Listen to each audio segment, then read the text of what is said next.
Myself and Amanda both came to Columbus to attend OSU in their graduate program. And we were the only two graduate students in our class that lived on the South Side. And so we really hit it off. And we pretty much became instant best friends, and that was in 2011. So, oh my gosh, 11 years ago, and we are still going strong. Southside Stories is really a collection of experiences and materials and obviously stories about what it's like to live on the South Side. And these stories really are about the history of the South Side, but also about contemporary life and what it's like to be a part of this community.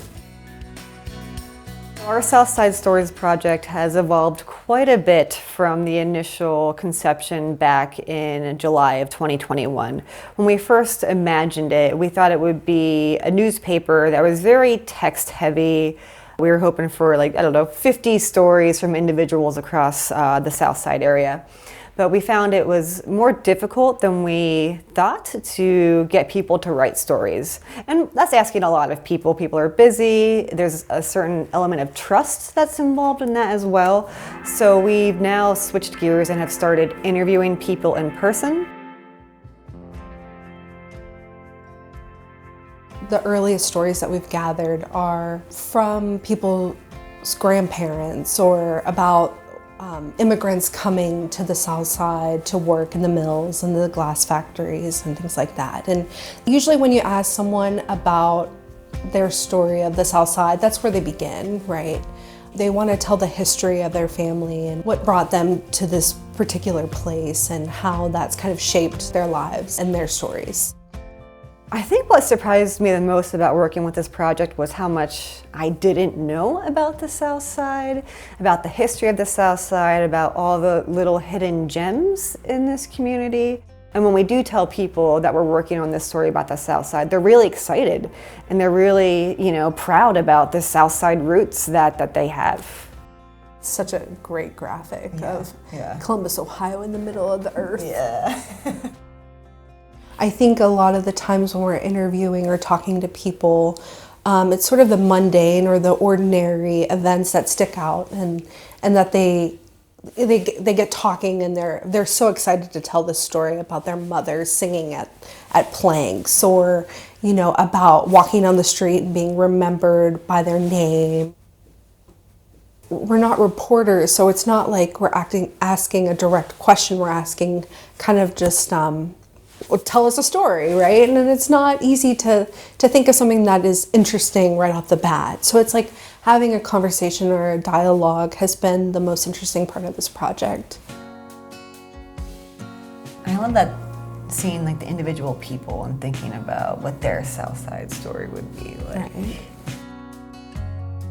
So there's something about the friendliness and community that can be found here if you are willing and open to it. So that's something that I think is really great. My husband and I moved here. We really wanted to live somewhere that felt like home. And the history of the South Side was really intriguing to us. The diversity of the neighborhoods and the communities. And just being in a place where it felt familiar, and I think that has continued to really hold true. Anytime I'm in any other part of the city, I think I enjoy it, but I also feel like I'm not from here, and the South Side has really kind of taken hold of me, or the South End has kind of taken hold of us, and as we grow older and have lived here longer and longer. We want this newspaper to be something that people can read and interact with in different ways. And so we felt like it should be a newspaper in that it has this relationship to the community, right? Like a flyer or stuff like that. So that felt like the right form to kind of compile stories and images and ephemera and other archival materials into, so that people could take and kind of distribute and circulate in each other's hands.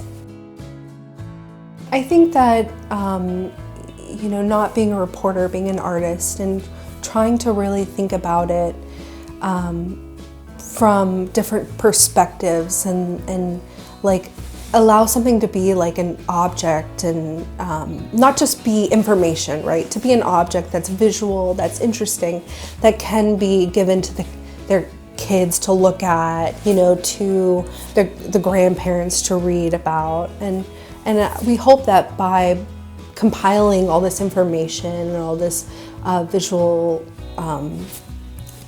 material, that people will hold on to it and not just look at it and then, you know, recycle it. But if they do, you know, please recycle it, not throw it in the trash.